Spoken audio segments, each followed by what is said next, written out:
اول حاجه لو لخبطنا اوعى توقف، هنكمل يعني هنكمل. لخبطنا وايه يعني؟ نقطه من اول السطر، الجمله الاعتياديه اللي بقولها لكم نقطه من اول السطر ومش نهايه الدايت ومش نهايه الكون.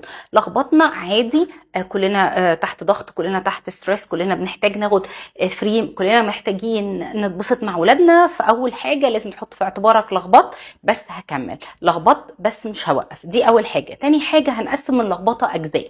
لو انت لخبطت في جزء من العناصر الغذائيه زي مثلا الكارب او السكريات او المقليات، اتعامل ازاي مع كل حاجه؟ لو انا لخبطت في حلويات مثلا، كان عيد ميلاد واكلت تورته، لو كان زي المناسبه اللي كانت فاتت مولد النبوي واكلت حلويات او سكريات كتير، خد بالك لو اكلت سكريات وحلويات انت معنى كده ان انت عندك في جسمك حرب انسولين، جسمك انسولين بنسبه عاليه جدا، معنى كده ان انت هتجوع تاني. يبقى الحل بتاعه ان انا لازم هصوم 16 ساعه بعد اكل الحلويات او السكريات اللي انا لخبطت فيها. اول حاجه فيها هصوم 16 ساعه عشان ارجع ليفل الانسولين يوطى تاني واقلل الاحساس بالجوع تاني، لان انا لو كلت حلويات وفضلت هاكل مش هشبع وليفل الاكل هيفضل يعلى ويعلى. يبقى حلك بعد اكل السكريات اول حاجه ان انت هتصوم 16 ساعه.